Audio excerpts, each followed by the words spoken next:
এবারের প্রতিপাদ্য বিষয় হচ্ছে ইনভেস্ট ইওর স্পাইন। যদি আপনার স্পাইন ভালো না থাকে তাহলে তো আপনি সুন্দর জীবন যাপনই করতে পারবেন না। আপনার স্পাইন ভালো না থাকলে আপনি ভালো নেই। আপনার স্পাইন ভালো না থাকলে আপনি কাজ করতে পারবেন না, ওয়ার্কিং আওয়ার্স লস হবে, দেশ এবং জাতি ক্ষতিগ্রস্ত হবে। আপনার মেরুদণ্ডই আপনার শরীরের ভরসা। নিয়মিত ব্যায়াম, সঠিক ভঙ্গি এবং সক্রিয় জীবনযাপনই হলো আপনার মেরুদণ্ডের বিনিয়োগ। আজই চলুন আমরা সবাই প্রতিজ্ঞা করি, সবাই শপথ করি, সবাই মনস্থির করি, বসা ও দাঁড়ানোর ভঙ্গি সবসময় আমরা সঠিক রাখবো।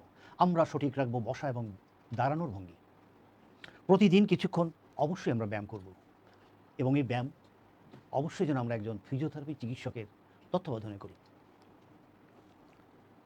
মেরুদণ্ডের যত্ন নেব, কারণ এটি আমাদের জীবনের মেরুদণ্ড, এটি আমাদের সঠিক চলার মেরুদণ্ড, এটি আমাদের সুস্থ থাকার মেরুদণ্ড, এটি আমাদের সর্বসুখের মূল মেরুদণ্ড।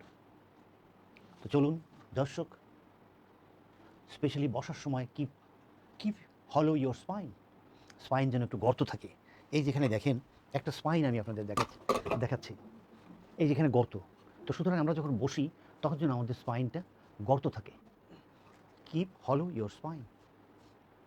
ঠিক এরকম সার্ভাইকাল রিজনেও এরকম গর্ত আছে। এভাবে যেন আমরা বসি যেন আমাদের স্পাইনের কার্ভেচার গর্ত নাই, গর্ত, তারপরে গর্ত নাই, এই যে উল্টো হয়ে গেছে। এভাবে যেন আমরা বসি, এভাবে যেন আমরা চলি। দর্শক, senior citizen of the country, senior সিটিজেনের কাছে আমরা অনেক কৃতজ্ঞ। তারা আমাদের জন্য অনেক কিছু করে গেছেন যা আমরা এখন ভোগ করি। তাই তো সিনিয়র সিটিজেন আপনাদেরকে বলবো, অবশ্যই আপনি একজন কেয়ার গিভার রাখবেন।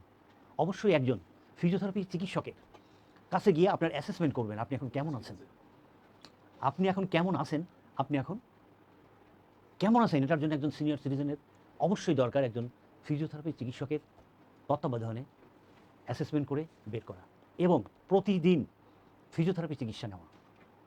বাট দুঃখের বিষয় হচ্ছে এই, আমাদের এখন যে পরিমাণ সিনিয়র সিটিজেন, ফিজিওথেরাপিস্টের সংখ্যা নাই বললেই চলে। আমাদের দেশে 6 থেকে 7 হাজার ফিজিওথেরাপিস্ট আছে। তাদের পক্ষে কি এত বড় বার্ডেন নেওয়া সম্ভব?